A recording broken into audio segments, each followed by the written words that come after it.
Λενίδη, όσο τα χρόνια μου περνάνε και γερνάω, σ' αποζητώ σαν ήρεμο καλόβολο λιμάνι. Ματάχα από τις νιώτης μου τους γνώριμους και φίλους, πόσοι θα με ξεχάσανε και πόσοι έχουν πεθάνει. Εδώ στο Λεωνίδιο, που τα κύματα του μυρτώου πελάγους και του αργολικού κόλπου σβήνουν στους πρόποδες του Πάρνονα, μύθοι και θρύλοι περασμένων εποχών ζωντανεύουν για να προσθέσουν ομορφιά, περίσσια στο ήδη πρικισμένο από τη φύση τοπίο. Εσείς χελιδονάκια μου που πάτε στον αέρα, δώστε μαντάτα στο βοριά, σ' όλα τα βιλαέτια. Πάτησαν τη μονεβασιά, σε 5-10 μέρες θα έρθουν τα Τσακονόπουλα και ο καπετάν Γιωργάκης. Να δεις πραστιώτικο σπαθί, τσακώνικο ντουφέκι.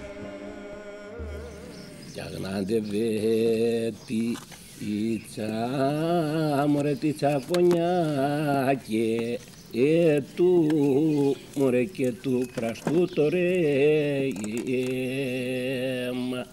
βλέπεις βλέπει τα σπιτιά να καίγονται. Γκρεμιζόταν, πήρε γκρεμιζόταν. Ναι, το ίδιο. Άιντε μωρέ και πήρε το παρά μωρέ παραπονό και μωρέ και άρχισε να κλαίει.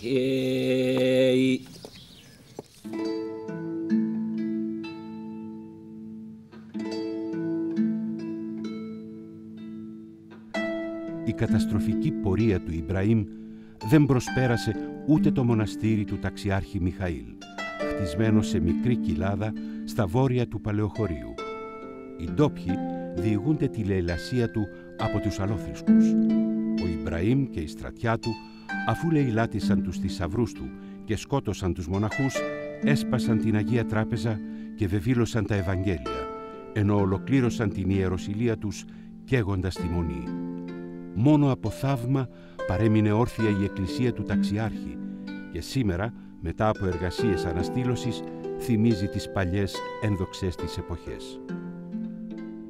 Οι Τσάκονες αναφέρονται για πρώτη φορά με αυτή την ονομασία τον 10ο αιώνα, στον Κωνσταντίνο τον Πορφυρογέννητο. Πολλές ερμηνείες έχουν δοθεί για την προέλευσή του. Μια πρώτη και ιδιαιτέρως διαδεδομένη ερμηνεία είναι ότι αποτελεί λαϊκή παραφθορά του αρχαίου Λάκωνες. Ο κυριότερος εκπρόσωπος του ελληνικού διαφωτισμού, Αδαμάντιος Κοραής, τους ταύτιζε με τους Κάφκονες, προελληνικό φύλο που κατοικούσε στην Πελοπόννησο, σε χώρα που περιελάμβανε περιοχές της σημερινής Αρκαδίας, της Ηλίας και Τριφυλίας. 42 χρόνια που είμαι ιερεύς, το λέω το Ευαγγέλιο της Αγάπης στη Ζακώνικη διάλεκτο, στο Λεωνίδιο που γίνεται κοινή η αγάπη με όλους τους ιερείς. Και το Ζακώνικο το Ευαγγέλιο αρχίζει ως εξής. Εκεί αργά τα αναμέρα έταγε τα αγία του Σάμπα και η πόρη ίδια η αμπαρουτή εκάνε ο Χριστέ και στάτε τα μισά και σε πέτσε η ζήνησε μου. Πάσχα ιερώνυμην σήμερον αναδεδεικτέ, Πάσχα καινών Αγίων, Πάσχα μυστικών, Πάσχα πανσεβασμίων, Πάσχα Χριστός ο λυτρωτής, Πάσχα μωμών, Πάσχα μέγα, Πάσχα των πιστών.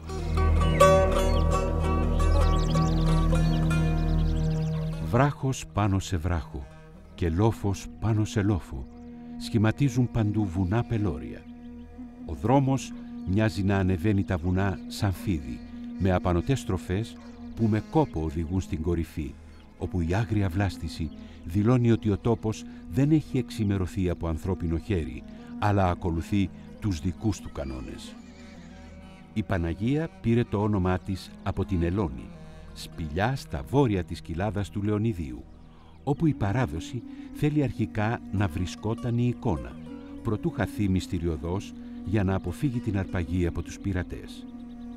Η παράδοση τοποθετεί την έβρεση της εικόνας το πρώτο 15ήμερο του Αυγούστου, γύρω στο 1500, από τσομπάνους που η ιστορία διατήρησε τα ονόματά τους, στους οποίους αποκαλύφθηκε η εικόνα μέσα στο βράχο. Μαζί, κλήρος και λαός ανέβηκαν στο βράχο και είδαν την εικόνα να κρέμεται ψηλά από ξύλινο πάσαλο, ο οποίος διατηρείται ως τις ημέρες μας. Μετά από παρακλήσεις και προσευχές στην Παναγία, η εικόνα την Αυγή θαυματουργά κατεβαίνει στη σπηλιά, όπου βρίσκεται η σημερινή εκκλησία. Σε αυτή τη σπηλιά ασκήτευσαν η Καλίνικος και Δοσίθεος, οι κατοπινοί ιδρυτές της Μονής.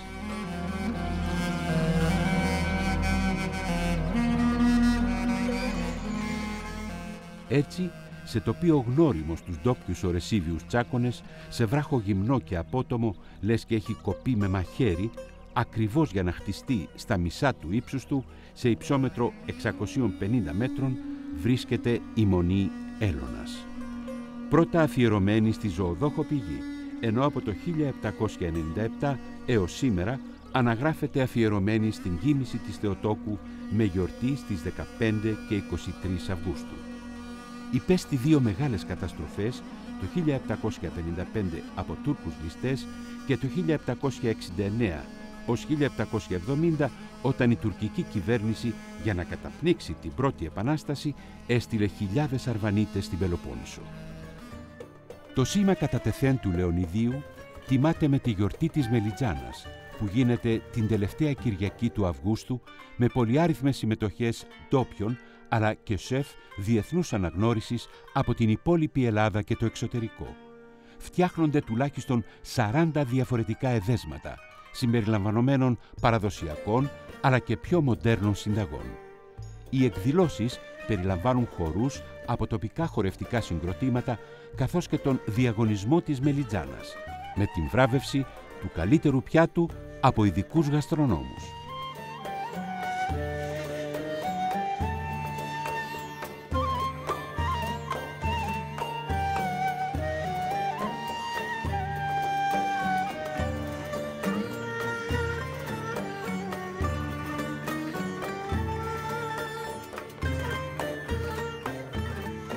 Οι τσάκονες σήμερα, σε μια ελεύθερη Ελλάδα, δεν αποφεύγουν πια την εναρμόνιση με τον σύγχρονο τρόπο ζωής. Έτσι και το σύγχρονο Λεωνίδιο, εκπρόσωπος ολόκληρης της τσακονιάς, πατά με το ένα πόδι στο σήμερα και με το άλλο στην ξεχωριστή παράδοση του παρελθόντος. Αυτός ο διτός ρόλος εκφράζεται από τον διπλό τίτλο του ως διοικητικής πρωτεύουσας της Κινουρίας και παράλληλα πρωτεύουσας της Τσακονιάς, μιας περιοχής με γλώσσα και έθιμα ριζωμένα στα βάθη των αιώνων. Όταν βρεθείς μέσα στον κήπο του Διονύσου, σε αυτόν τον σίγουρο τόπο, όπως ονόμασε ο Θεόδωρος Κολοκοτρώνης στο Λεωνίδιο, αφήνεσαι να σε κατακτήσει το τοπίο, να σε κερδίσουν οι άνθρωποι. Οι άνθρωποι που και σήμερα ακόμη, στη λέλαπα της αξιοποιήσεως και του εξυγχρονισμού, κρατούν την παράδοση ως θεμέλιο λίθο της συνειδήσεώς τους ή, αν θέλετε, ως φυλάκιο, ως τζακονία στην επέλαση των σημερινών βαρβάρων.